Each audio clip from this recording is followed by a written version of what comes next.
So yeah, welcome to the show, and it's great to have you on as my first guest. And I would like to let you introduce yourself and yeah, who you are, what you're doing at the moment. And I know you have a lot of stuff going on. Yeah, quite a lot. So I'm Josh Parks. I'm a senior compositor currently at Important Looking Pirates, which is a Swedish company. I'm working remote for them in London at the moment. So I'm doing that at the moment. That's kind of like my main job. Then I also run a compositing newsletter, which kind of started out that I was frustrated that people weren't sharing articles outside like the little close-knit group of people in certain companies.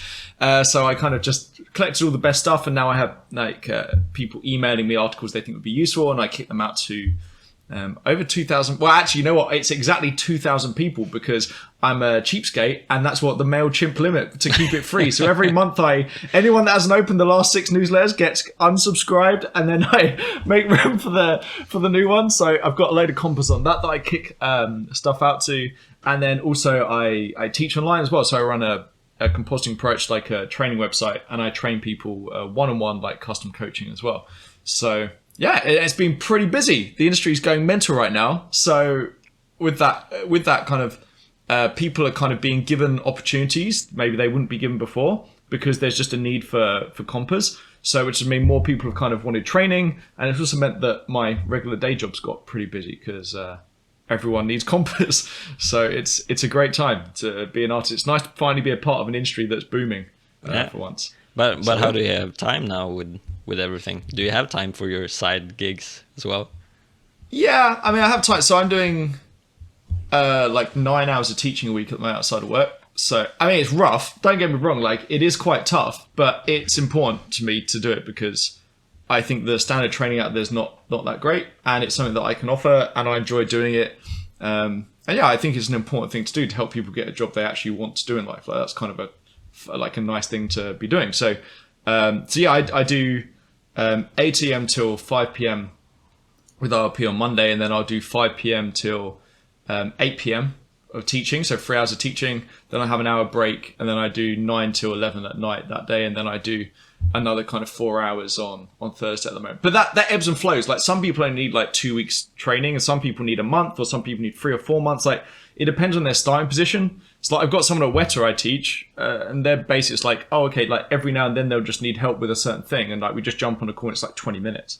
So that changes, but at the moment it's about 9 hours. But next year it's going to go down a bit because I've got some students starting out in the industry, which is kind of fun. But yeah, I mean, it's tough to do. Don't get me wrong. Like, yeah, there are times where you're like, you know what, I would just like to just chill out tonight. But again, like the nice thing about our job is it's very headphones on. So it's not like I'm spending all day talking to people. I'm like quite an outgoing person. So actually, I think it helps me bounce the kind of. It's nice to talk to a load of people and help them after work because I've just been having headphones on working and making shots look cool before that. So I think they bounce each other quite well.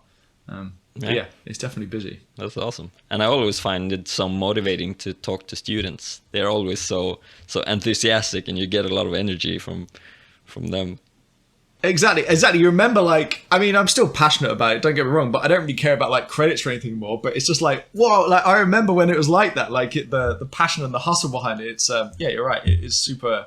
It's great just to remember, like, oh yeah, that's how it used to be before and it makes you remember how lucky you are as well to like be in that position already. Yeah. So yeah. And it also makes you appreciate your job more, I think, because you get to talk about, or like you get reminded of how awesome it actually is when you compare it to some other boring job. Oh man, yeah, it's not a proper job, is it really? It's like, what did you do today? Well, at the moment it's like, I decided how this whirlpool should look. And it's like, wow, okay, like that's like, what kind of job is that? I remember turning up to a house party once after work, and it was a bunch of people in suits because they'd come from their jobs, and it's me in just like jeans and a denim jacket and a jumper. And it was like, okay, yeah, I don't have... And they were complaining about overtime because they did 15 minutes extra. And I was like, oh, man, you don't know. But it's like, yeah, I mean, it obviously is a job, but in my head, it's not really a proper job to a certain extent. Yeah. But how did you get started in the industry? Yeah, so I used to want to be a designer when I was at school. when I was like, I don't know, 16, 17, and my cousin is a very good designer. He has the dream job, right? So I thought he had the dream job anyway. I mean, I enjoy my job now, but his job at the time was to design toys for like boys. Like he worked for Disney, and he had to design the toys for the films to for young boys, basically. I was like, holy shit, that is a cool job, right? So we'd watch the film and go, here's a bunch of cool toy ideas, and then they'd go out and design and make them and stuff for Disney. I was like, man, that's pretty awesome. And I managed to bag myself like some work experience there for a week when I was 17. And I enjoyed it. Don't get me wrong, I really enjoyed it. And it was amazing. But at the same time, I would come up with an idea which I thought was cool. Now, I'm just a 17-year-old who hasn't got a fucking clue what they're doing. But I thought it was cool. And they go, oh, we can't do that because of this certain like printing process or this certain vacuum forming process. And that's when I was like, this just isn't, like, there's limitations here. Like, it's not about coming up with cool ideas. It's about coming up with cool ideas within a certain box, right? And then I kind of, from there, I remember I was kind of thinking, okay, what should I do now? And I spoke to this kind of like career person at the school, and they had like just this book basically. And it was like, if you're interested in this and this, maybe, and it came up as just game design. So it was like video game design. And then kind of from there, I basically thought, okay, well, maybe I'll look at animation as well. I think everyone that originally studies VFX, generally what they do is they look at a Disney film and go, I want to be an animator or something. And then they kind of discover that there's way more to it than that. But yeah, so anyway, there's this video game thing. And then I kind of started doing stop motion animation and teaching stop motion animation. So drawing animation. I'm a terrible drawer, but doing like, there's a guy called Blue who's like a graffiti artist that does animation by graffiti, which is very cool. And stuff like that. And then it kind of just escalated from there, really. And I'd been using Photoshop since I was 12. And then it kind of like, I got to university studying VFX and some game stuff as well. And it was like, well, there's this thing called Nuke. And it's basically just like Photoshop with a bit of photography, and it's technical and creative. It was like, it was kind of, if you could have backwards engineered this thing, like my life leading up to it, it would have made sense. If that kind of makes sense. So it's like, okay, yeah, I kind of understand this bit. Yeah. Because I've been doing it since I was 12, just on still images. Yeah. It's like, so yeah, like that's kind of the Steve Jobs quote, where like connecting the dots when you look backwards. Like it's impossible to connect the dots when you look forward. You don't know where will this all lead. But then when you look back, like, oh, I actually enjoyed that, so that's why I ended up here. Yeah, exactly. And it's just kind of nuts thinking about it, because it is. Like, if you look at what I enjoyed and stuff as a kid, like, it just makes sense to me to be doing. I mean, luckily I found it, right? Like, I'm sure there's a ton of people in the world that never find that thing that actually would have made sense to them to do, and they just eventually, they kind of have to pay bills and stuff, and it's like, well, I can't take that risk now. So it's like extremely, extremely fortunate that I actually found that, because I would be pretty crap at everything. I mean, I got like not good grades at school or anything like that. I'm not very academic at all. It's just I found this one thing that I was good at, and then that kind of made me work even harder, basically. So yeah, just a load of luck, pretty much. A load of luck, nice. Basically, is the reason I'm in VFX. Cool. But one of the reasons that I wanted to talk to you, like the main reason, is because I see all of these testimonials on your LinkedIn where your students are... Oh, the people I paid, Alfred, is that what you're talking about? All the people I paid to make fake testimonials. Yeah. Where they're like, thanking you for, I just landed my first job at this awesome company, and thank you for all the coaching. And I'm really interested about both like the student aspect, how do you get into the industry, but more so like maybe more the soft skills, like of course you're teaching keying and roto and how to work with Nuke, but click buttons. Yeah, exactly. But I'm getting the sense that you're also coaching your students more on like what to focus on, how to manage the industry, how to find your way, stuff like that. So, am I correct in this assumption that you're doing that as well? My God, you want the secret, my 12-week secret comp course that's basically just a pyramid scheme that I've been making. Is that what you're saying, Alfred? Well, I mean, what the thing is, so there's kind of two aspects to it. Like I'm very competitive, and I really I want to be the best compositing coach in the world, right? So like I take that shit seriously, and some people get into this the training side because they think it's going to be easier than VFX, and they go teach on a course because they think it's going to be easier than having a job in the industry. So as I take it really seriously, like I've read loads of books on like training people, like psychology. I mean, I'm interested in that area as well, by the way. I'm not doing it like I'm interested in that area as well. But I've read all sorts of stuff. Like there was a great article with this. I can't remember the trainer, but there was this basketball coach, and it was like, when do you interject when one of your players is practicing? When do you tell them they're doing something wrong? Like let's say they're practicing passes. Do you let's say they're playing a game as like a practice game, and you want to focus on their passes? Well, do you tell them straight away when they get it wrong, or do you tell them after the game they got it wrong? So it's like, all of that kind of stuff has a huge impact in someone's training.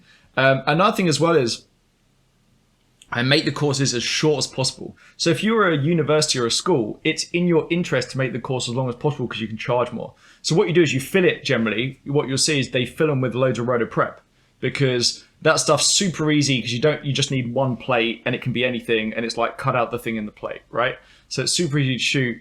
And then prep as well is kind of like mark removal. But actually, most of that stuff is now outsourced to certain countries, and you don't need to know that. Like that used to be the traditional way into comp, but actually you don't need to know that. So that first of all, it's about like making a course that's actually trying to get you into industry in the first place. Because I'm incentivized. Like ideally, what I would do if I could, by the way, is I would run my courses and I get like 5% of your salary when you get into the industry, and then X amount. Because now our incentives are aligned. Now, if you don't get a job, I don't get paid. Yeah. Now, I would love to do that, but that's super hard for me to like actually. I mean, maybe you could do it with like some sort of smart contract on the crypto side now. Maybe that would work, but that's very hard. But that's actually, and you see coding schools starting to do this now, by the way. Yeah, Like okay. I've been looking at that kind of stuff. So it's kind of getting the incentives in line.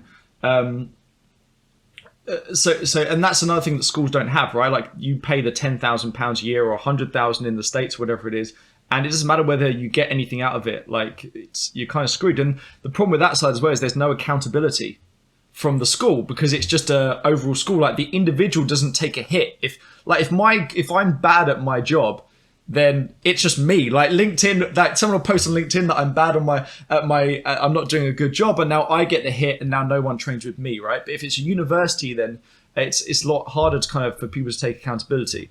So that obviously allows me to kind of have a bit of an advantage. And another thing as well is, yes, you're right. Like I do train them in soft skills, but now some people don't need that. Again, like that's the thing. Like this is why it's about coaching the individual, not the actual. Here's a cookie cutter kind of like course for you. Yeah.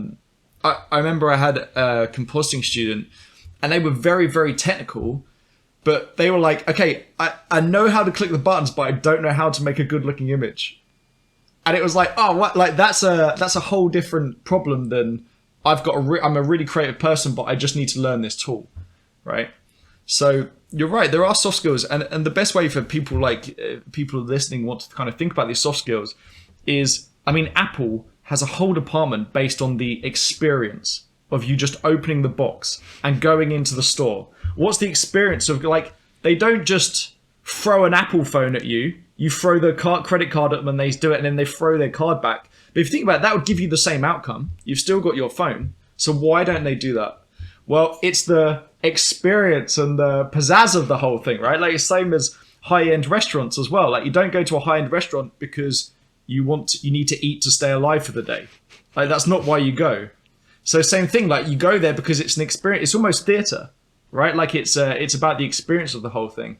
So you can think about all of this stuff and it stands out. So like have a think about what it's actually like to actually work with you. And I get the students to do that as well. Like what is the experience of working with you like? Are you a dick when you get told you have to work late? Like let's say you get some notes from the client. Do you just completely push back and say that they're wrong? Like what do you do? Like it's pretty obvious in your mind which is the right one to do, but in the moment you might be caught up with emotion and all that kind of stuff. So there's definitely a bit of that, which kind of helps, and I train people in. But some of it as well is like people don't learn compositing, in my opinion anyway. People don't learn compositing correctly. How they generally learn it is, for instance, like a course, they'll do, okay, this is the keying part of the course now. What we're going to do is we're going to build a keying shot together. And you do one key in your whole 3 years of a university course. You've done one key. Now, my students, what I get them to do is it's like, yes, we're going to do one key in the background, which is going to be a show reel shot to show you keying, but I'll need to do like 20 keys a day. Pick different plates, do 20 keys a day, try different stuff out. Because now my students in, let's say in a month, they might have done 100 keys. So now they're 100 times better. And also I've taught them correctly in the first place. They're not being taught by someone that doesn't actually know how to key. Like I'm doing this as a job. So it's kind of like, I have an unfair advantage basically over courses. So it's actually, if you take coaching someone seriously and training seriously, it's actually not as hard to outperform most courses, because most courses are being taught by someone that either hasn't been in the industry, or because they tried to get into the industry but they didn't make it, so now they're being trainers instead, or they're people that used to be in the industry that haven't been in for the last kind of 10, 15 years and now stuff new. So those are the kind of the general people you find coaching, and there's nothing wrong with that. Like they can definitely like get people to a certain level, but the thing is, if someone in the industry is actually coaching you, number one, you're learning the right stuff straight from the start, and then it's about creating a framework to actually make the coaching as efficient as possible, and picking what it is that's going to be actually useful. So yeah, those are the kind of general things I think about when I'm planning a course or a session for someone. Yeah, I think that's awesome, and I think that the advice of doing 200 keying shots instead of doing one is something that all students can like take to heart, because I think that's, yeah, I see that in the VFX schools that I'm visiting and where I'm in the board, and like it's a lot like that. You do one exercise and the keying exercise, or you do the rigging exercise if it's 3D, but that's actually a really good point because that's how you get better, by trying all kinds of, like, okay, this shot is really grainy. What happens when I try to key that? Or this green screen sucks. Let's try to fix that. But it's crazy, right? Like I used to be a tennis coach when I was like 15, 16.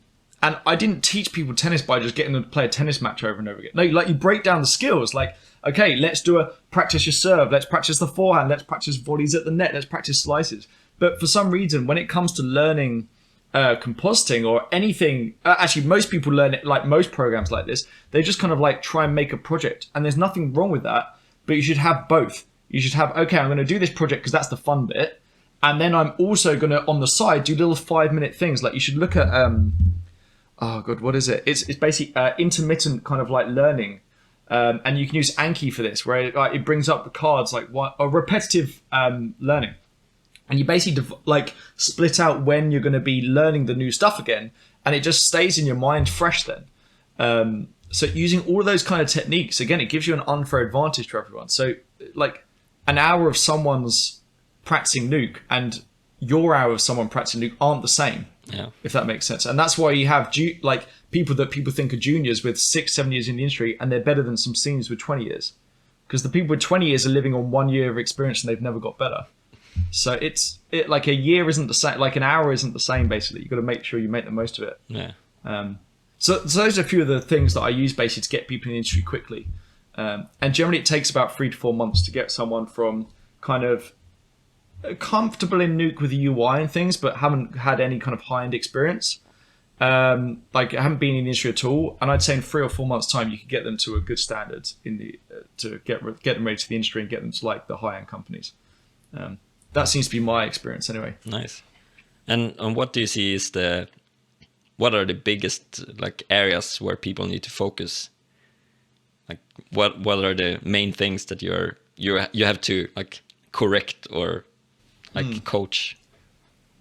It kind of it kind of depends on the person. So the tricky thing is as I was saying earlier, like about the person that was very good technically but they couldn't make a good looking image. Because that's like, man, that's tough. Like, I can teach you instantly how to make an IBK stack or do a certain keying technique, right? Because I show you the technique and then it's about remembering it. But that's it. You've just got to do it over and over again, repetition until you remember it, and you've done it on a few different plates. But if I'm going to teach you how to take your shot you've done and make it look good, wow, okay, like that's a whole bigger question, right? Like that's a really tricky one.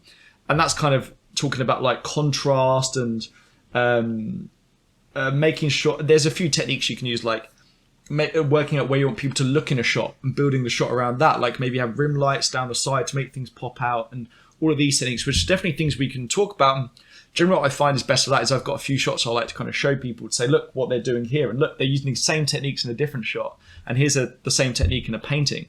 But that stuff's generally the harder thing, I think.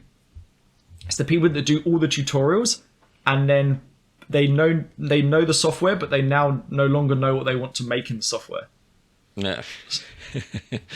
And I can recognize myself in, like, I'm quite a technical 3D guy. So I'm also like, I can do cool simulations or stuff like that, but how do I frame this, or how do I make the composition to make it stand out, or to make it look nice? That's much harder, and it's hard for, at least for me, I find it hard to train in that. Like, then maybe I should study art or something like that. I tell you, I've got two friends that I think are probably some of the best composists in the world. One's called Daniel Chemis, he's a compositor at ILM, and one called Miguel Santana da Silva, who's also at ILM, both ILM London. And the one thing I've seen, like, they've got very, very, very good eyes, like really good eyes. And the commonality between the two of them is they both are into photography, and they both make like short films. Like, they'll both shoot a load of stuff. Like, Dan is amazing, but like he'll go to like South Korea in the capital and just send his drone up and shoot stuff. He just doesn't care. It's amazing. Like, he gets beautiful shots for his films, and like he really cares about like it, because they've done photography and they're videographers and things. Like, they really understand lighting and all of that stuff. So. And Dan, by the way, didn't have as good an eye as I knew him when he first got into the industry, and his eyes, like, he didn't have that eye when he got in, I'd say. I mean, it was probably there a little bit, but he really picked up photography and took it seriously, and his eye is insane now. So I would say, like, I don't know what the best way is to do it, the most efficient way, but something I've found with those two people who are very good compers is they do photography and they make like a lot of like amazing, beautiful short videos. That's what I found anyway. Cool. Yeah, and something I find is I've been doing a lot of like tech animation and layout and animatics and stuff like that. And I find in the beginning I thought it was really boring because it was just gray and everything was super simple.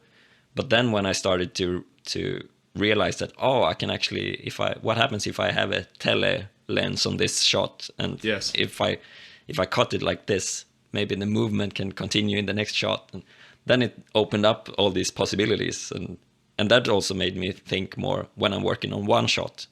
It makes me think in the same terms. And maybe when you're working on VFX, even though you might just do one shot, you will still see it in the edit, and you can take get inspiration and think about how it will work in the edit. Oh, definitely. And you can talk to the other departments then as well, right? Like, if you understand the filmmaking language, then you can talk to the other departments and be like, oh, if it's a full CG shot, you could suggest, or you might know the lens attributes. Oh, it's a long lens, so it's going to flatten everything. Or like, if you know those attributes, then you can make your shot feel more real. People won't know that that's why it feels more real, but that will be the reason it feels more real. Actually, another one that lots of people don't think about is exposure as well. So, for instance, if you're comping and it's a dark room and there's an outside, maybe the windows are blown out because you're exposed to the dark room. And that's something a lot of people's comps I see, they look a bit like HDRI images because you can see the detail everywhere. So I think understanding to kind of underexpose and overexpose in certain areas is another one that, I've only started appreciating this in the last maybe 2-3 years, but it really does help to sell your image. I mean, lighters and texturize can be a bit annoyed because it's like they spent ages texturing something and you underexpose it, which isn't great. But again, like, if that's what would happen in the camera and you want to make this thing feel more real, then maybe that's what you've got to do.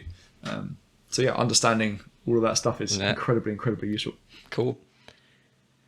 And is there something that you wish that you knew about the industry, or about like being a compositor that you wished you knew before you got into the industry, or did you have any misconceptions or anything?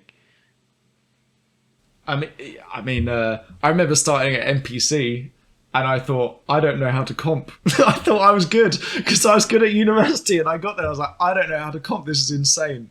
Like, there's so much stuff and you're thinking about stuff that you've never had to think about. And it's like, wow, you're thinking about this like tiny little detail. So the big thing I would say is like knowing what your shot is trying to do. And what I mean by that is like, where do you want the audience to look in the shot? Like, that is the most important thing that I think it's easy to forget about when you're at university or studying or building a showreel or getting started or whatever, because you just kind of want everything, like, yes, you want everything to look pretty, but it's about good compos can work at, like, people's eye to certain areas. So I think that's the question that not enough people ask themselves, like, what is the focus of this shot, and how do I get people to look there?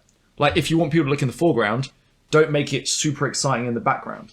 If it is going to be super exciting and big explosions in the background, then maybe you put some smoke in front or defocus it. Or, I mean, obviously you've got to use cues from the plate, but there's just stuff you can do. So yeah, that's one. And I'll give you a little sneaky one, which is if you can't be asked to key something, it's a pain in the arse, just put some smoke over that area, Alfred. Then you don't need to key it perfectly. It's all good. If you can get away with it, that's the beauty of comp. You can put a bit of smoke over it. And you can always put some birds in to distract, like, from some... Oh, always. The birds in the background for scale. That's the... Yeah. Even if it's a building shot, inside a room, birds in the background for scale all the time.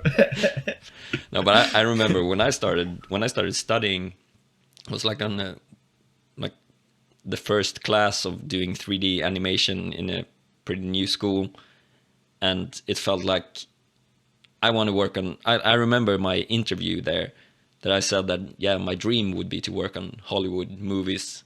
But yeah, I know it's maybe 10 years away. But then 2 years later, in my internship, I was working on Hollywood movies. And that's something that I think that it's more accessible now, that you see a lot of people coming out of school getting their jobs.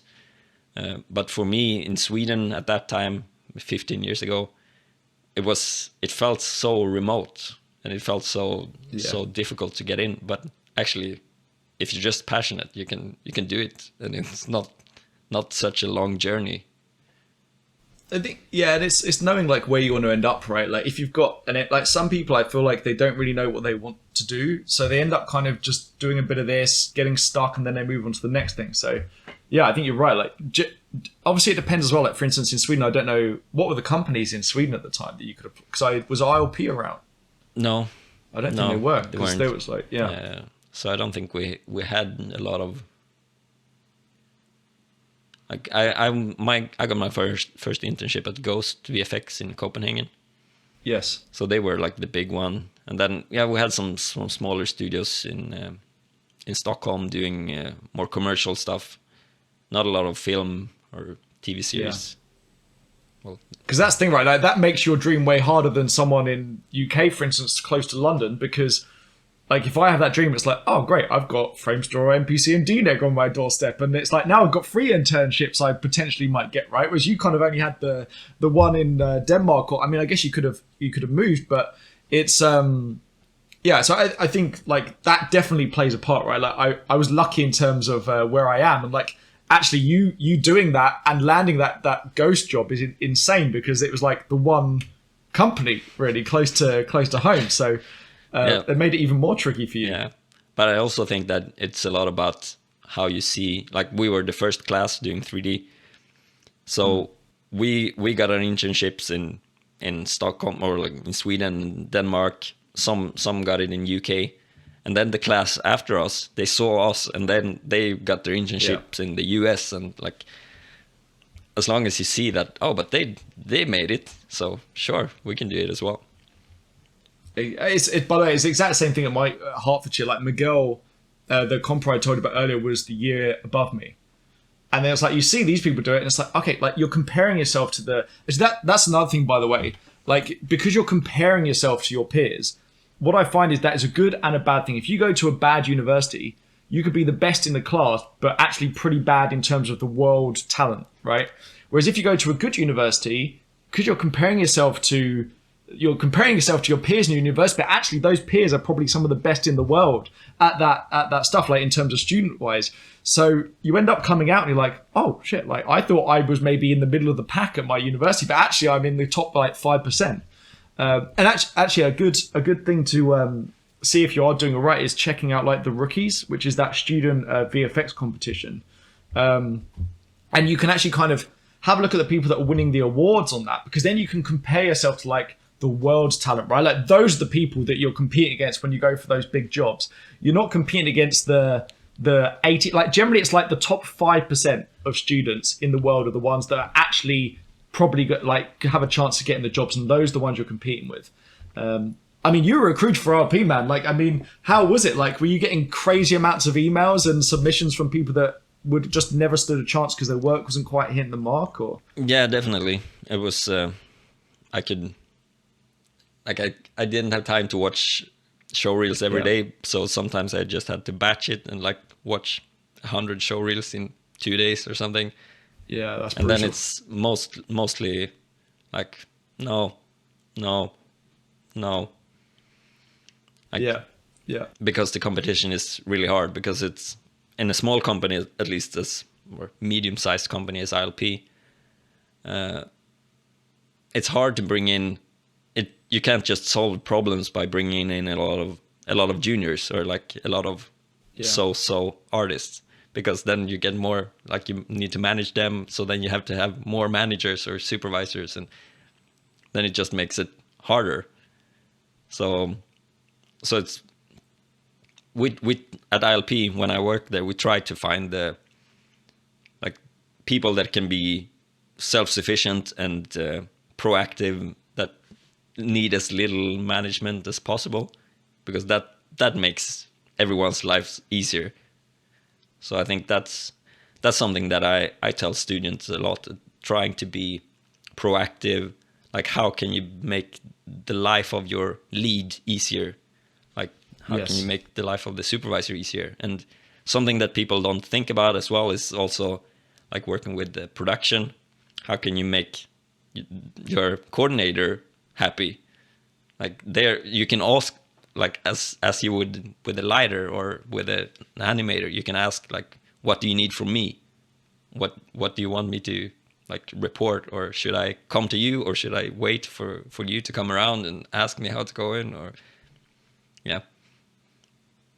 But that kind of comes back to what you were saying earlier, right? About how you were studying like other areas, and it was making your life easier when it comes to a shot because you understood the other areas. It's almost like, again, thinking in a wider circle. Like, if you understand kind of what your coordinator cares about, now you can start helping their lives out a little bit. Yeah. I mean, I know, like, for instance, you mentioned kind of like being able to work on your own and not need so much kind of like constant like help and stuff. And I think that's even more important with remote work, right? Because now you're not sat next to two other people or in a room. So I'd have to say that the one thing I'd say like is, I think with the remote work, it is quite tricky for juniors now, right? Like, I don't know, how did you guys deal with that? I mean, I'm at ILP now, but how did you guys deal with that at ILP? Like, if you had a junior or an intern, because I think one thing I'd say is like the interns at ILP seem to do very well. Like, there's a guy called Marcus who I think was there when you were there, like a Norwegian guy, and he's insanely good. Like, he's been there for like 2 or 3 years and he's insanely good now. And he was very good when he came in, but he's like really, really good now. So I wonder, like, I think you had him sit with the comp team or something. But what was your kind of plan to actually help out juniors? No, but what we did, and I think they're still doing, is that they pair the interns with someone that is a good mentor, and also we try to find like personality matches. So if we have the most introvert, the most introvert intern coming in, we want to pair them with the most outgoing like mentor, but try to find a good match, and then have them work side by side, so that you don't have to, as an intern, you don't have to turn to your lead all the time, but really. And what we became better at during my time there was to also follow up with both the intern and the mentor. Like, how do you think it's going for your mentee? Is there something we can do differently? And we could coach, we in HR, we could coach the mentors for like yeah, the stuff you said, like, should you intervene immediately, or should you let them struggle a bit first and then help them out, and should you do the hard part for them, or should you tell them how, like, give them pointers on how they can solve it, or stuff like that? And then that's a different answer, right? Depending on the person. So that completely, like, you've got to be a great HR department to actually, like, yeah. And by the way, I definitely noticed the fact that you pair people up with, like, you think about that. I think most companies, you're right, like, they don't think about it, and they, like, just put everyone on the lead and say, ask your lead. And then what happens is I'd argue that what generally happens is you take some of your best compers and turn them into leads. That's not always the case, but generally. So now what you've got one of your best compers actually doing stuff that maybe someone that's kind of being paid less, or do you see what I mean? Like, it's an odd situation, and you're exactly right as well. Like, I remember hearing about certain projects, and the company were like, right, we just need 20 more compers, because 20 compers at the moment are kicking out 20 shots a week, let's say. So if we get 20 more, then we can kick out 40 shots a week. And then they hired those 20 extra compers, realized that 5 of the compers, the original ones, had to train those extra 20, and now they're actually getting out like 25 shots a week. Like, so it's not a linear curve, is it? It's kind of like it's not a like for like on every artist, I think. And for some artists, it's really, they really enjoy coaching people, and like so in some cases it can be like something that I asked the potential mentors or potential leads, like, if we bring in this artist, like, would you rather do like all the shots yourself, or would you rather coach this junior and help you out with it? Because some people are really happy with just like, yeah, I can coach some, but some are just like, no, I want to put my headphones on and just do it myself. And I think that was a key question in a lot of conversations. Like, okay, but if we skip the bullshit, if you are totally honest, would you rather do everything yourself, or can we bring this guy in, or these couple of interns, or these juniors, or and then you get like the real answer. But yeah, maybe I would rather do it myself. Okay, well, that's fair enough. But at least you asked, though, because I feel like I've seen some people, they don't ask, and then they're given 2 people to mentor, and they're like, I've got all these shots, and I've got to mentor these people, and also then you don't end up with people that maybe wouldn't be a good fit mentoring people. Yeah. Like, I think that's the thing. I remember when I first started, I had Liz Lyons as my mentor, and she's fucking awesome. She's like this New Yorker who's like super outgoing, incredible eye, like really lovely person that I felt like, I mean, I kept apologizing because I'm British, obviously, when I was bothering her.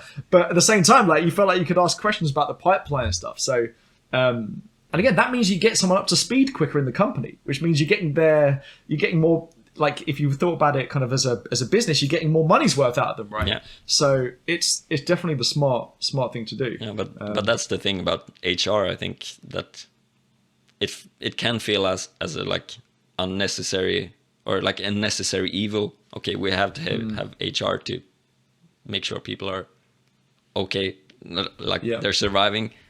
But if you turn it around, like, we can have HR to make everyone perform much better and have the right people in the right positions. And so I think that's because some people are really happy, like, just mentoring students, but some people are really happy leading seniors. So you have to find the right people for the right job. But that's great, though, because I feel like a lot of companies, what they end up doing is they end up just like moving people up into positions that they're maybe not the strongest at, if that makes sense. Yeah. Yeah, it's smart. It makes a lot of sense. Yeah. Makes a lot and of I sense. think, some people just want to put their head down and do the work. They don't want to become leads. And I think, a lot of companies, you just have to have a leadership position to be able to develop, like, to grow your salary. And but that doesn't make sense for a lot of people.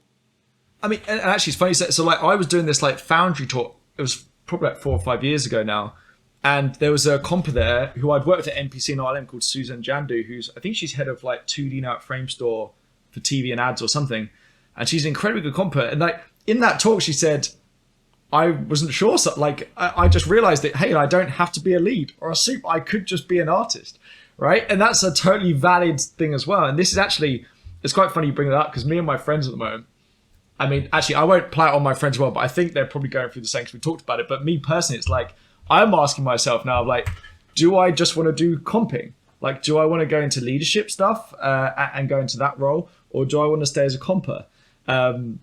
Because, and if my job, because basically we're so passionate about this thing, we worked our asses off to get to where we are.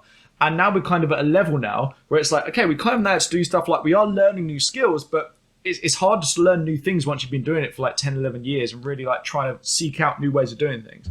And who knows, games engines might put a little spin on stuff and make stuff a little bit spicy and excited again. But yeah, so I mean, a few of us are going like, okay, like, do I want to move into a lead position, or do I want to move into a VFX supervisor position, or do I want to just stay a senior? And if you want to stay a senior comper, then this is what you do now for the rest of your life. Like, that's a weird thought to think about. So yeah, it's a very interesting one. I mean, personally, what I like doing, and I haven't done it for a while, is I like kind of jumping between leading and being a senior comp. So lead one show, senior comp on the next one, and lead on another one. Yeah. But yeah, I mean, at some point, I think I will need to actually decide and go for it, because I'm at the point now where I'm getting offers and it's like, hey, do you want to lead on this? It's like, oh, I don't know. Like, I kind of just want to make my shots look nice and put my headphones on. So it's the same conversation, right? We're like, do you want to be a mentor? It's like, I don't know. Like, but at the end of the day, that could be me as well, justifying being scared of being a lead. It's something I haven't done before. Maybe it's just that I'm nervous that I'm going to be rubbish at it, or I'm nervous to start something new again, and I'm justifying not taking it because actually I'm saying that it's because I don't want to, but actually, who knows? Maybe it's just because I'm worried about it. So you kind of constantly have these thoughts, or I'm having these thoughts at the moment, where trying to think about what I want to do next. But I think it's a good sign that you're a bit scared of being a lead, or like you're worried that you won't be good at it. And that's a good sign. You don't want people that are like, oh yeah, I'm the best leader. And like, yeah, they've been reading all their like history dictator books beforehand, and they come in and they're like, right, I've got my 12-week strategy on how to whip my team into shape. Yeah. Yeah, it is super. I mean, and the thing now is like, yeah, I think probably I will start leading at some, like, I will start leading because, I mean, I've got to, like, it's like, okay, as fun as it is doing shots, I think it would be fun to start trying to do something else again.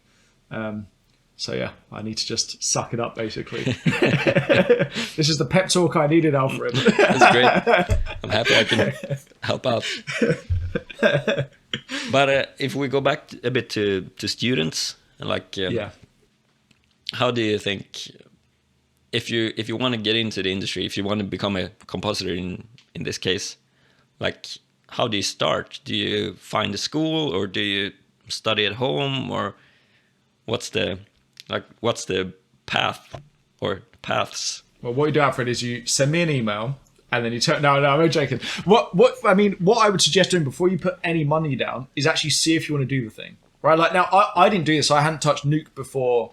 I studied at university. I used Photoshop and stuff, but I didn't know Nuke existed or compositing existed.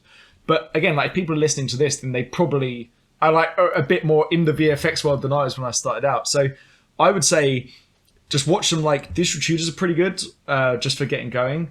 And just like, see, now what they teach you isn't going to be necessarily like the correct way of doing things. But when you're starting out, you just want to just play around with a thing, right? Like, you just want to play around, see if you actually enjoy it. Like, do something fun as well. Like, don't do roto or prep. Like, just take a CG render of something and play around with grading it into a plate or something, right? Like that's a fun thing to do, right? Just see if you actually enjoy doing the thing at first. And if you do enjoy doing the thing, then you can start working out if you want to throw some money at this thing, right? Like, then that's when you decide. You don't just kind of decide, like, just go, oh, I want to work in VFX, which is generally what happens, by the way. Like, a lot of people, you see it, and this again is a tricky thing at universities, is you see a lot of students that are like, I want to work at Disney, and then they're just buying the course and they think it's a box that they get off the shelf, and it's like, at the end of this, I will work. They don't realize there's hard work in between these two things. They think the course is going to give them everything. So see if you actually enjoy the thing. Try a few different things out, like you mentioned Houdini and stuff. Like try effects, try lighting, like try a few bits out. But realize as well that you're not actually going to have the true experience of doing the thing until you're actually good at it. And I know that's a bit of a bullshit answer, but again, it's like the tennis analogy, right? Like, you've got to be able to do this weird, crazy movement with your body and do a serve before you can play a game of tennis. So how do you know if you enjoy tennis in the first place, right? Because it's this kind of thing. So actually, comping isn't really about learning super technical stuff. It is a little bit, but it's more about creating the end image. Once you actually know Nuke and how to do it, it's about, wow, I've got this idea of what I want this to look like. Let me have a go at adjusting it. And it's the fun kind of balance between technical and creative in that aspect. But I think just find a little basic bit of CG. I mean, again, if I was going to like shill myself here, I did a course with the Foundry exactly this. Like, it's just grading a bit of CG, a CG monster into a plate that you can find on like the Foundry's YouTube and on my website. Like, that would be a good one just to start out with. But just have a go at grading some CG into a plate, see if you enjoy it, then go from there. Like, try and doing like more tricky stuff. Maybe try doing a quick green screen key and merging that over and putting a background in and grading it. Like, just have fun. Like, just, it's like advanced finger painting, right? Just have fun, like, at the start, and try a few different areas like Houdini, etc. And I think once you know, and you're never going to know 100%, but once you've got one that you think, hey, look, I kind of like this one the best, then maybe start throwing money at it and going, okay, now I know this is the one I want to do, so now it's my job to find the best course to get me there and the most efficient way of doing it, basically. Yeah. And there's all sorts of options you can pick. Like, some people prefer pre-recorded, some people like one-on-one, whatever. Like, whatever works for you, and there's a load of options out there now to do that. So that would be my big one. One other thing I'd say is, like, I see lots of students who they get to like second and third year of university and they still don't know what they want to do in the industry. And now what happens is you can't get a job in the industry because you're competing against someone who knew they wanted to do comping a year ago and has watched every comping tutorial they could find on the internet. Yeah. So I would say as well, like, just pick, at a certain point, you've just got to pick something and go for it. Because once you're in the industry, if you want to move, let's say I want to move to effects. Well, luckily IRP's got some pretty fucking good effects guys. So I can start emailing the effects guys and girls and say, hey, what tutorials would you recommend? And I can have a little play around and ask them for feedback. So now, again, my learning is going to be incredibly accelerated because I've got some of the best effects artists in the world teaching me that stuff. But I wouldn't have access to that if I was a generalist and I never got into the industry in the first place. So I think at some point, you've just got to suck it up and pick, get good. If you change your mind, then you can adjust it when you're in the industry. But you've got to like get your first job first, and then you can change. Yeah. But I find that compositing seems to be a bit in the shadow, like in schools where they have both 3D and compositing. Everyone comes there wanted to do 3D, but then halfway through they realize, oh, compositing is actually more fun. Or so I think what is the, like, should you try everything first? Like, should you try effects or rigging and animation and compositing and like editing, or should you just dive into what you think you're gonna like? I mean, I would start with what you think you're going to like, right? Like, make that the first one, maybe. And then if you're still not sure, then you maybe go, oh, well, maybe I'd prefer effects a little more. And then you try a little bit of that. But you need a deadline to pick. Like, give yourself a deadline to pick, because otherwise it's like, there's a story about this like donkey, and it's hungry and thirsty, and there's water one side and there's food the other side. And it basically just keeps looking left and right, and eventually it dies of like thirst and hunger, right? Like, you don't want to be that, don't be that donkey. Like pick something and get that thing, and then you can change your mind later, but you've got to pick something. So give yourself like a hard deadline, and then like, okay, at this point I'm picking the thing I like the most, and I know that I can change at some point in the future. Because also as well, like, if it's really empowering, by the way. Like, the most empowering bit I think I learned at university wasn't, hey, look, I can learn Nuke, but wow, in like 4 or 5 years, I can get really fucking good at something and like work at the best. Like, that's a real like power to feel like, because it's like, okay, if I've got to learn something else, I can learn it. I've got a template now to learn stuff, which means that you're less worried about change, which is pretty cool. Like, that's actually the more empowering thing. Like, I can learn something to a very high standard in a short space of time. Yeah. Because now you can apply it to anything. Yeah. So, but something that I'm thinking a lot about is about this thing. Like, it's hard to connect the dots looking forward, but looking back, you can see, oh, I did these things, so that's why I ended up here. And that's, I think, how I approach my time as a student. I just did what I enjoyed. So I was doing a lot of scripting and technical, like, rigging stuff and some animation, and then it wasn't really a conscious thought. But then, and I also did that before studying VFX. I did like Flash games and stuff like that back in the days. So I never did that conscious thought. I just, when I like applied for my internship, it was like, yeah, but I'm sort of like a technical guy. And I think because Ghost at the time was a pretty small company, maybe 25 people, I think that worked out really well. And something that I'm talking to students about this, that maybe if you like doing a bit of everything, maybe you shouldn't aim to work at Weta or like Disney, or maybe you shouldn't be a specialist. Maybe you shouldn't be only a compositor. Maybe you should do a bit of everything. And I think that's also something that a lot of people, they set their mind to, like, I'm going to work at the cool movies. So then they have to be more specialized. But there's also this world of advertisement and games, and like where you don't have to lock yourself into only one thing. Maybe you won't be as good at comper as if you only do that, of course, but for me, but you won't be as happy. That's the thing, right? Yeah, if you force yourself to be like, yeah, to just focus on one thing, but you want to do everything, then you're going to be unhappy. And I've been doing that. Like, I've tried working on small companies, and I've had a small production company with some friends, and I really enjoy that. And then I started working at ILP as an artist, and I learned so much. But then I realized after a year, but I'm only doing this. I'm getting really good at this. I did a lot of cloth simulation, but like, it's not what I want to do all the time. I want to do this, but I want to do all of these other things as well. I want to write scripts and stuff. So I realized, maybe I'm not suited for working on the big productions. Maybe I should work on smaller productions. And that's also why I'm freelancing at the moment, like running my own small studio. And by the way, I think that's something that maybe doesn't get talked about enough, right? In the industry and about stuff in general. Like, it's always just assumed that you want to work on the bigger stuff. Like, that's always assumed. And that's, by the way, something I always tell my students. Like, something I always say to them is, if I was going to come up with like the perfect strategy for you, it would be, you're a junior. Your first job is you're a junior comper at a big company working on a film that everyone knows, because now you've got a show that's great and your CV's great. But I caveat that always with, but this isn't thinking about your happiness when I say this, right? Like, I always say, like, yeah, this is gonna like be the best strategy to get your career up the most in terms of the high end stuff, right? Like, because it's always, once you've got a big film or project on your reel, it's way easier to go work somewhere else, because you can just impress them with, look, I worked on this shiny thing. But you're right, like, none of that is based on any happiness. That's the thing, it's almost too logical, if that makes sense, which doesn't really make any sense if you think about it, because that's the reason why you did this in the first place, to be happier than you thought you would doing another job.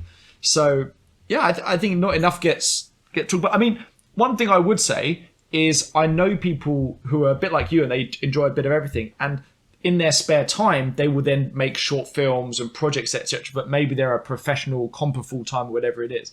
So you can always do a bit of that, but I completely agree that some people are going to be the best generalists in the world. And I think the problem with being the best generalist in the world, again, this is coming down to my competitive nature, I can't compete. How do you know if you're the best generalist? Like, it's again, you don't know if you're the best comper in the world, but it's easier to compare yourself to other compers. But if you're a generalist, it's like, how do I know I'm a better generalist than that person? Because they know this, and I know this. So maybe it's down to the fact that maybe the high end stuff attracts more people that enjoy competing. Yeah. Because it's very much easier to compare your show against another one. Whereas if you're a generalist, you can't compete so easily, because you're building your own path and you're going a path that is untrodden, right? Like, you're kind of doing your own thing right now, and you're deciding what, like, you're enjoying a bit of everything, which is harder again to like compete. Yeah. You're doing your thing and enjoying yourself. And it's also hard to not compare yourself with, now I'm sharing an office space with a lot of freelancers, and they are really good. Like, a lot of them are, what they're outputting is much better than what I'm outputting. So it's like, fuck, and they're younger than me, and like, I'm starting to feel old. Like, shit, I'm falling behind.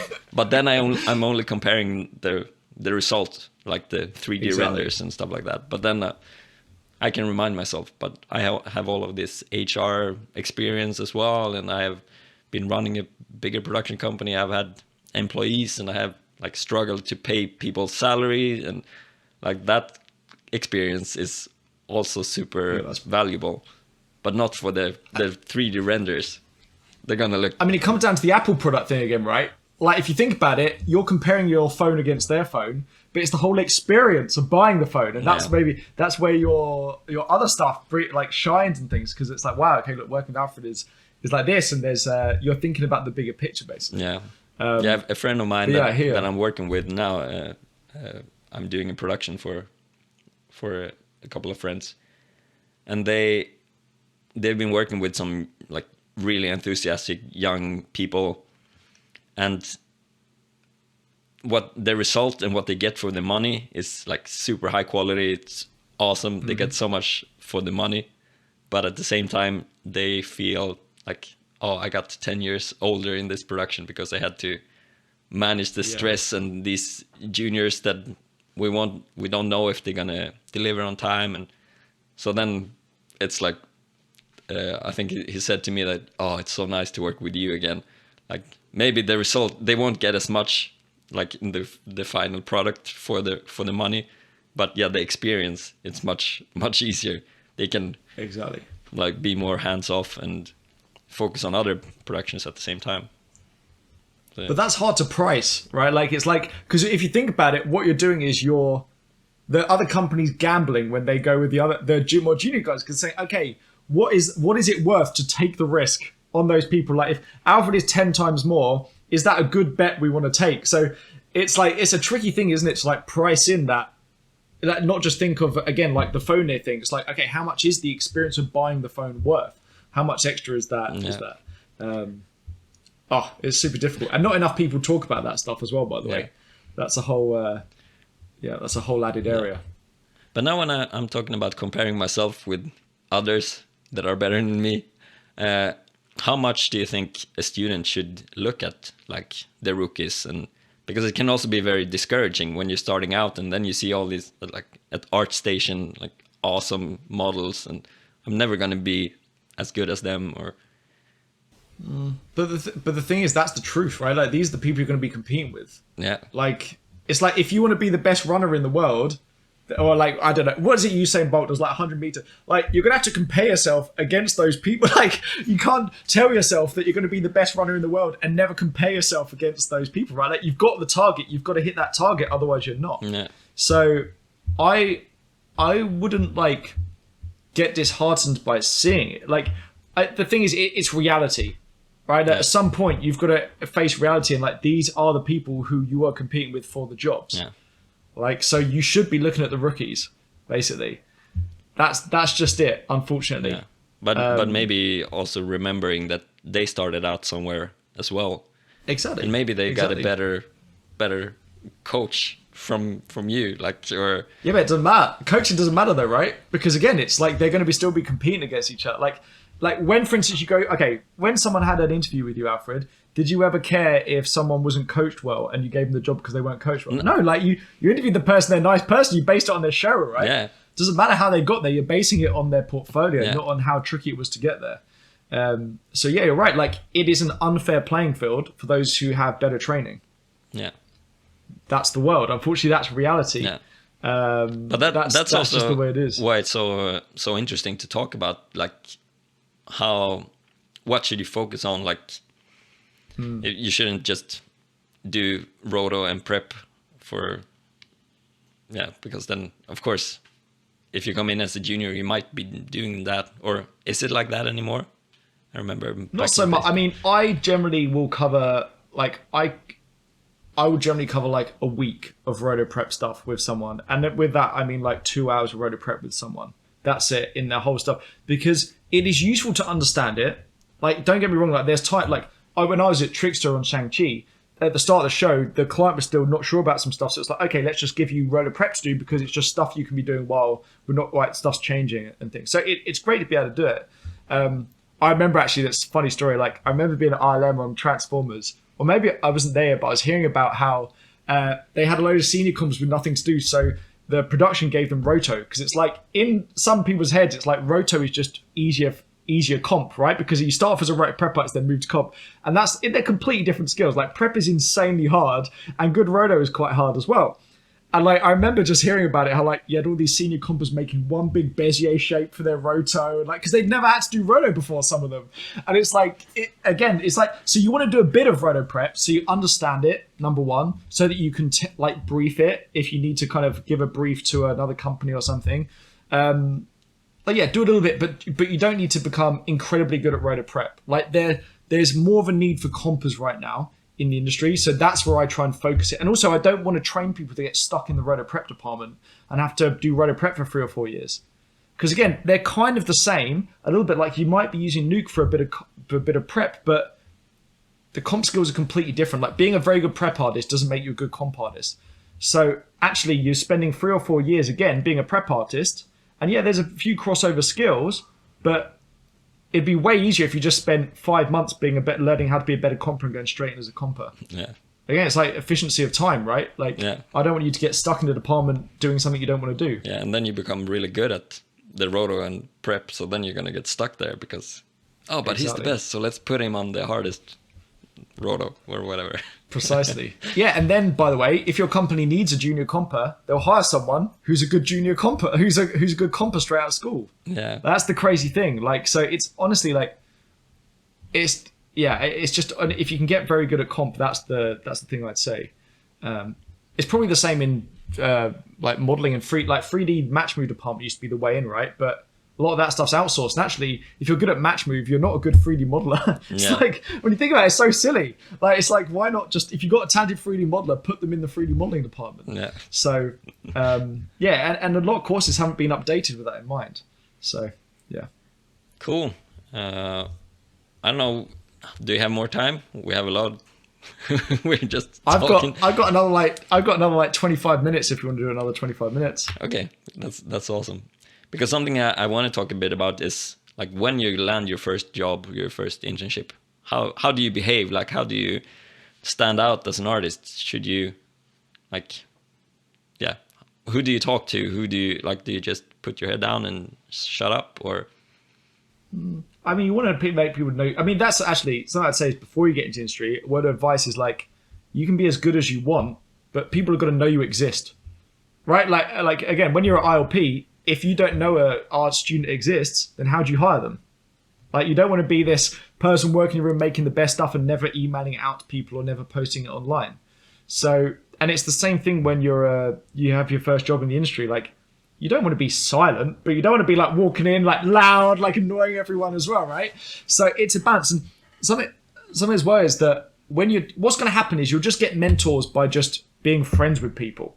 That's what happened to me. Like, I would go on a walk with this senior comp at NPC from a train station to work, and we were just chatting about like his kids. He was already into BMXing and stuff like that, and then he was doing some financy stuff, and we were just chatting about it. Like, we're just because we're equals outside of work on that stuff. We are the same, right? He's not like a senior, I'm not a junior. We're just people chatting, which is amazing. Yeah. So you just chat, and then what happens is when you're in work, and you're like, and then if you get a little stuck, then you could ask that person, hey, look, like I was a bit stuck on this. Would you be able to ask like help, etc. I mean, something I did when I was at NPC is I would come in 30 minutes early, and I would just find that this is again like this great. The thing I love about this industry is you can't bullshit whether you're good or not, because everyone can look at your nuke scripts. Like, it's so good. Like, you can literally look at someone's working out and see how they did the fucking thing. So I would come into work 30 minutes early, find the coolest shot, go through, find all the stuff I didn't understand. I actually kind of sorted these out for this. One sec. You're not going to have if you have the video, look at these. These have all got like node graphs, crazy person node graphs drawn in. Because I'd come into work like 30 minutes early and write stuff down I didn't understand, try and figure it out. If I didn't understand it, I'd then go up to the person when I felt like they had a bit of like free time and say, hey, I looked at your script. Hope you don't mind. Like, I looked at your script. I found this little thing in here. I don't understand why you're doing it. It sure looks amazing, but why is it you're doing it that way? And like, then what would happen is you're not just moaning because you're stuck. Like, you're showing that you're proactive. And what happens is now they explain it, which is great, and they understand like, wow, like this is someone who's really like trying to get better, and like they're learning, and then they're going to help you even more. So if I'm honest with you, I never really thought about it. Like, I think it's just about, you don't want to be completely quiet. Like, you got to talk to people and chat with people in the office. And this again is a tricky thing with remote, because you don't really get that aspect so much. But yeah, like just talk to people, be friends with them, and then ask them questions when you get stuck. Right? Like, it seems so obvious and easy, but that's literally it. Don't think, oh, I need a. They're not allocating me a mentor or stuff. Don't like, another thing as well is like, don't wait for the company to do the stuff. Like, just fucking do it yourself. Like, take it upon yourself to do it. Yeah. Like, find some people that are going to be your mentor or whatever, and don't ask them to be your mentor. Just make friends with them. Yeah. And I think that's a really good point of, like, because I can feel that me being like sort of an introvert, and I don't want to disturb someone, or like, oh, I don't want to annoy them, or being a junior. But something I learned is that a lot of people actually, they like you more if you ask them for help and they can help you. Like the way you did it was like a perfect example. You show that you're really interested and you want to understand how this person did it or how it works. And then when they can explain it, they're going to feel better, because yeah, they got like a dopamine hit from being able to helping someone else. And then like they feel more like friendly with you, so you're going to be able to ask them, and they probably going to come over and ask you like, how's it going with that? Did you figure it out? Or so I think that's a good thing to remember, that when you're asking questions, it's not, you're not always just annoying someone or taking their time. You can actually use that opportunity to connect, and they can probably start like liking you more and being your mentor if you ask the right question, and if you like you did. It was the perfect example where you're like prepared. I'm trying to do this, and where I didn't understand this particular thing. When you have those, then you show that you're interested, and you're like really trying to figure out, and you have one detail that you don't understand or something, instead of just throwing out like, oh, I don't know how to do this key, or I don't know how to do this or that. Then it's a much harder question for anyone. Then you're a bit annoying. Exactly. Like, that's the thing, right? It's about asking I was going to say, I wasn't sure what to say, but it's about asking the right questions as well. You don't want to ask like super basic questions as well, right? Like, how do I do a key? That is not a good question that's going to give you a different relationship with someone, right? Yeah. So yeah, thinking of the right questions is the secret, I guess. Yeah. And also I think trying a bit first. If you get stuck, Yes. try it out for yourself first, and then you can also use that as when you talk to someone. I've tried that, but I couldn't really make the edges work here, or like, then you're more specific, and then it's easier for someone to ask. Oh, definitely. I had that, by the way, I had that with a student literally yesterday. We were doing a grading practice, and he was like, I did 20 grading things. Some of them looked good, some of them didn't look so good. I was like, oh, can I see them? And he was like, no, I didn't save them. It's like, well, like, I can't give you any feedback now on that stuff, right? Like, it's like, I've got to be able to give you some feedback and something like to bounce off of, basically. Yeah. And same thing again, like, if you can show, I've tried these 3 things and they're not working, how would you do it? The great thing is then is you get like serendipity, which is, well, like maybe they answer the question and say, hey, you could do it like this. And here's why I wouldn't do these other 3 techniques, which gives you a way better understanding of like, okay, like it gives you way like better base of the decision making then. Yeah. I think. So it's, yeah, I think it's incredibly, again, it's just showing like you're actually keen and you care and making some effort. Like there's nothing worse, by the way, like, I mean, you may have been the same, but you get emails on LinkedIn asking for feedback on showreels or something. And there's nothing worse than spending the time to write a load of notes, giving them some feedback, and then you don't hear anything back when you send them the notes, or you just hear cool. And it's like, what I would love is like, if you go, wow, yeah, thanks so much. Like, I'll go do that. And then in a month's time, I hear from that person. They send me another show reel with like the feedback I did. Because I actually spent all this time like putting into this thing. And it's like, okay, it just doesn't feel appreciated, right? Yeah, exactly. So I think, yeah, like making it feel like you're not taking the most of someone's time is important. Yeah. But that's a good example. And also in that case, being specific when you send a show reel to someone, ask what to look for, or like, are you trying to become an animator, or are you trying to become a lighter? then you can be more specific and it's much easier. But if you just send the show reel with a bit of everything, then where to start? Should I start on that animation that looks like crap? But maybe that was just, no, I just needed a shot to light. So then it's more putting the, like, you need some background. You need some to know what the person is asking for. Yeah, defining what they actually want to like get out of you. Yeah, definitely. And yeah, exactly that. The people that really stands out when I was recruiting at ILP, those people, they sent in a show reel, and then 2 months later, or like whether I gave them some feedback or not, they came back 2 months later and like, yeah, I updated my show reel, so I'm working on these skills at the moment, and if you have anything, like, please feel free to just say hi, or like then you can start to build a relationship. And also, especially when you give feedback, if there's someone that does that, like, cool, thanks, and then you don't hear back from them, then no, I probably wouldn't hire that guy.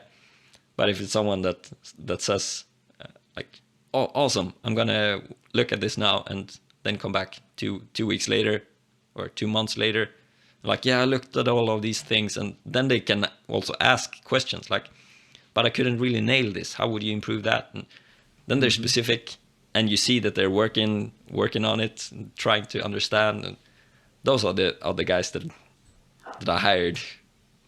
Yeah, but it's because that's the thing, you're showing off a skill, right? Like, I can take feedback and I'm not going to argue back, which is a skill in itself. Yeah. Yeah, it's super important. Yeah, I think the thing is, and this obviously isn't always the case, but generally the people that get it into the industry are the ones that want it the most. So now that's not always the case. There's probably some injustices out there and things like that, but majority of the time it's just the people that are most keen are the ones that manage to do it. Yeah. Yeah. I mean, something else I'd say is, like, I always find it funny when you see these big, like VFX conferences. There's like an hour, 2 hour talk about how to make the perfect show reel and all this stuff, as if it's like this like magical, mystical thing. No one's ever made a show before, and we're going to discover together how to do it. Fuck that. Here's what you do. You just find the person that got the job you want and copy their show reel. That's what you do, because you know it works. Like, it's like, imagine if there was a whole thing about, well, together we're going to discover how to bake the perfect cake, or you could just look at the fucking recipe and bake it, learn how to bake a cake because people have done it before. You're not the first person to get into the VFX industry, so just copy the people that are getting into the VFX. Like, that's literally it, and that depends on what company you want to work for, but just copy the person that got the job at that company. And I don't mean copy the show reel exactly, but like, okay, for instance, in my show reel shot, when I was a student, I had a snowy DMP shot. So maybe you have a projection shot like that as well in your thing. I had a CG integration shot. Here's how I did the breakdowns. Okay, I'm going to have a CG integration shot and copy how they did the breakdowns. Yeah. Because you know that's good enough. Like, you literally know that is the standard it's got to be. So you just copy it. Yeah. Yeah. But at the same time, you don't have to make any of it up. It's good to know that, yeah, the industry is going like really up and down, and usually everyone is super busy at the same time, and then there's a lot of downtime in between shows, and so it can be a good idea to like send your show reel several times and remind people, yeah, I'm still available, because you need to find the right time to like get noticed as well. So even if you have a better show reel than someone that got hired there last year, you maybe didn't hit the right moment in the like production like wave. That's very true. Yeah, that's a good point. Yeah, I hadn't thought of that. Oh, and also as well, like, I always tell people to just email 20, 30 people a day on LinkedIn with their stuff, because chances are you're not going to hear back. So you've got to cast a big net over this thing, because you're right. Like, let's say it's peak and it's kind of at the peak and everyone's busy at one company, then hopefully there's another company, right, where it's the opposite and you've got your in there. Yeah. So yeah, casting your net wide is a good one when it comes to companies and things. Nice.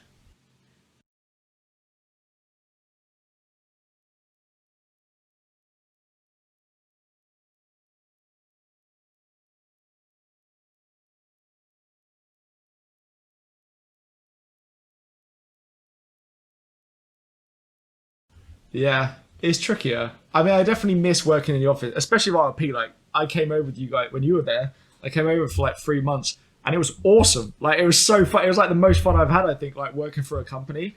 And that's definitely why I like the company. And don't get me wrong, like, it's great working remotely, but I definitely feel like I'm missing out a little bit not being in the office, because that's a huge part of ILP, like the community aspect. And yeah, it's kind of crazy walking to work and not seeing a load of magic cards scattered everywhere. Yeah, I don't know. I think part of how I do it is, I think it's just, I think teaching helps. Teaching students definitely helps. Work remote, like, because again, like, you stay passionate about the thing, because of that. Like, because again, you know how lucky you are to get into that position, and then I think remembering as well what you do as a job is important. Like, I feel like lots of people, they kind of only talk to people in the industry, and then it seems like you're only talking about the negatives of this industry. But actually, if you talk to everyone, like, it's not that bad. Like, you talk to a nurse or a doctor or something, and it's like, yeah, they made the wrong mistake, or they got something wrong and they lost a patient. Like, that's a proper job, right? Like the worst day for us is if a client comes back and omits a shot, or decides that they want the dragon to be a different color. Like, come on, like, it's all good. Like, it's fine. And that's not to say, again, like long hours are a real thing. Burnout is a real thing in our industry. Even though I'm kind of making little of the fact that, like, what we do, like, it's still a real job, and like, there's still stresses and stuff that come with it that are very much real. But I think just bringing, like, keeping things in perspective, right, like, is incredibly important. And yeah, so I think that's kind of how I stay motivated. Like, seeing my friends do cool shots is great. Like, working at a company like I am at ILP, where they're working on cool shows, and you're working with amazing other artists that you can learn stuff off, again, keeps you inspired, because you're like, wow, there's still more to learn. Like, I don't know it all, and you're very much aware of that every day. So yeah, those are the things. I mean, again, I don't know. Like, it's not like I'm doing anything thinking about it, but I definitely still enjoy my job. So those are the things I can think of that are probably helping with that a bit. Yeah, awesome. Yeah, I remember, especially in my early days, I used to look at, like, what everyone else was doing, and especially like when I started at Ghost and it was only 25 people, then you can just walk around to everyone's desks and, like, oh, what are you doing? And that helped me be really inspired, and also make those connections that, like, then you get mentors when you get stuck. And yeah, I think it's harder though, isn't it? Remote, like, it's definitely harder to, like, make relationships. Like, I'm so glad I worked in the office at some point at RP, even though it's 3 months. Like, you've got, like, I wouldn't have the same relationships with people if I hadn't been over there, or on a Friday night drinking with them, playing foosball. Like, there's definitely something to that, right? Like, there's that you can't beat at the moment. So it's super, super tricky.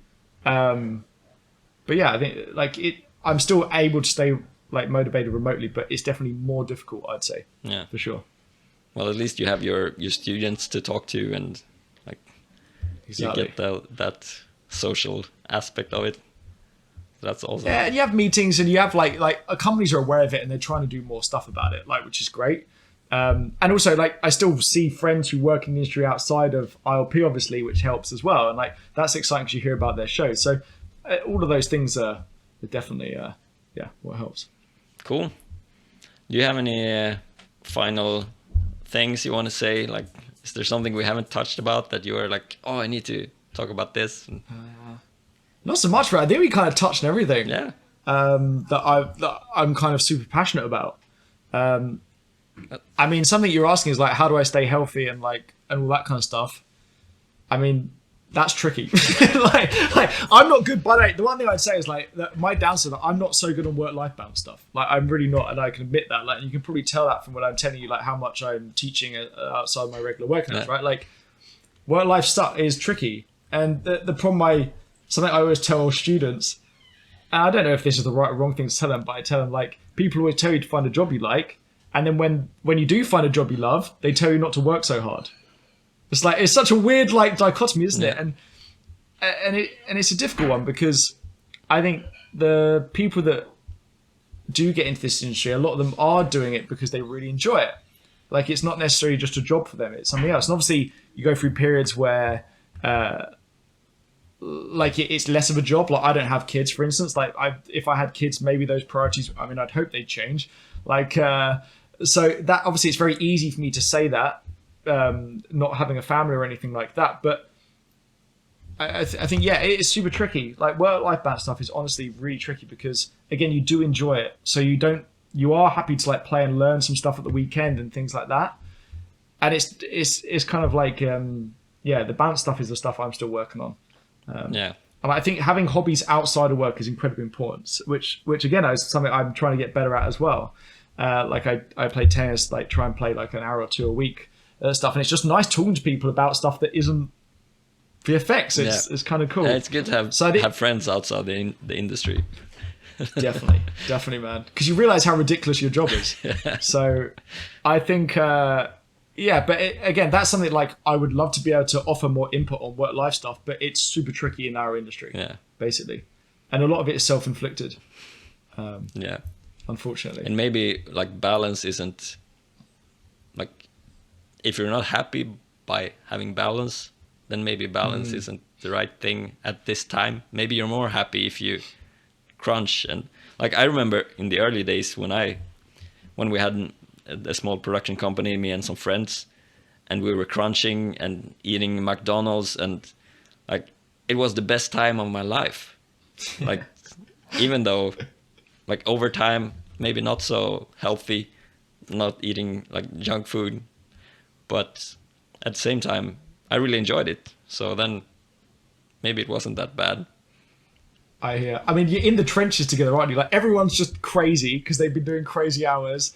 Everyone's tired, like, and you make the best friends you're ever going to make in the industry. Yeah. Like my best friends are the ones that I was stuck in we were in a room and we're like just hustling this thing together. Like it's like, okay, I'll jump on your shot, I'll make that work with that. And like you've all got each other's back. You're all just laughing at everything because you're delirious at that point.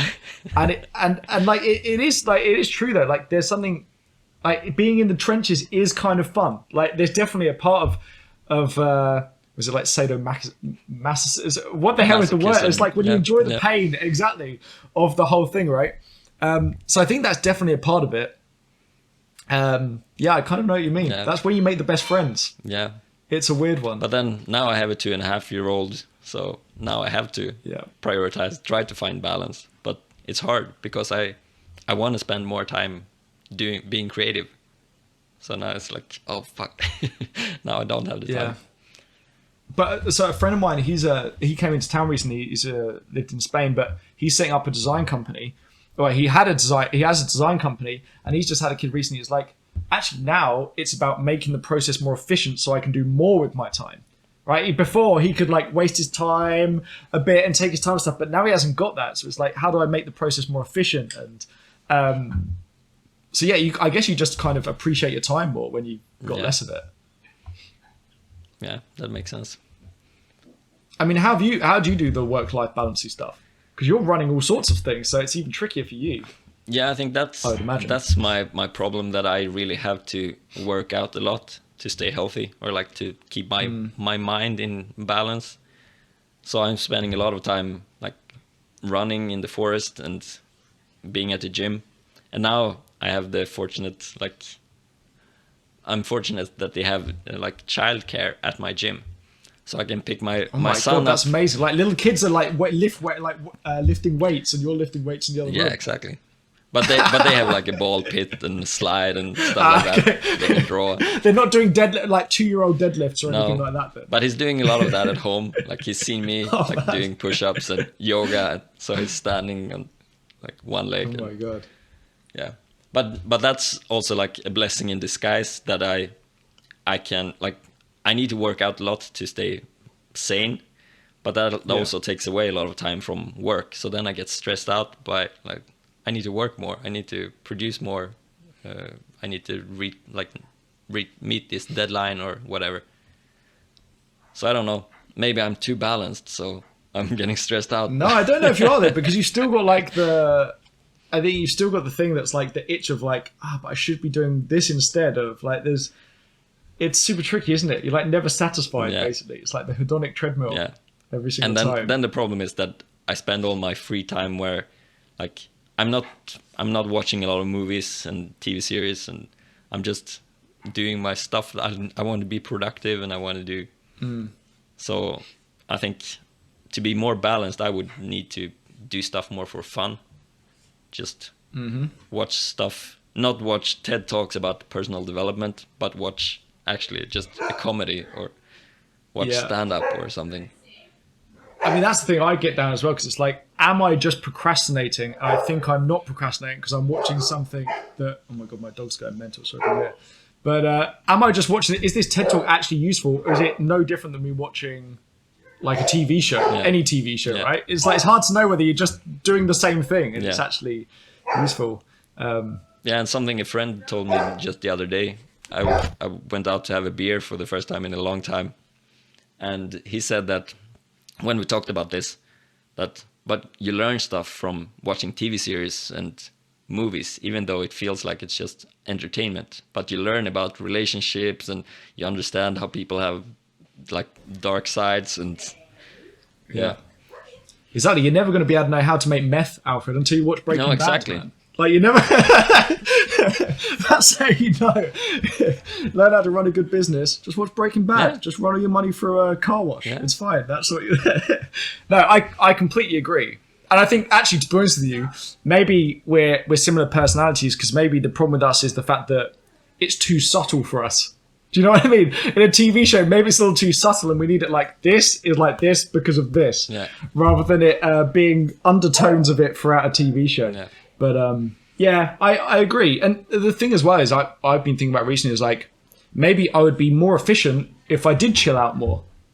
Right? Like, it's like, I'm sure like when you do your weightlifting, like you have to rest and like that in between the reps and things. So like, it's like, maybe I need to integrate more of that. And actually I'd be a better comper if I did chill out more. Yeah. That's a really good point. My God, this got very philosophical, Alfred. No, I think this is a good place to end. Like, definitely trying to chill out from time to time, but then work really hard when you're working. We'll have to do it again next year and work out and see if we have actually chilled out or whether we look like we've aged 10 years or something. All right. I hope you enjoyed this conversation as much as I did. Find out more about Josh Parks at compositingpro.com. And if you're interested in improving your compositing skills, you should definitely check out his courses. Thank you so much for listening, and I'll see you in the next one.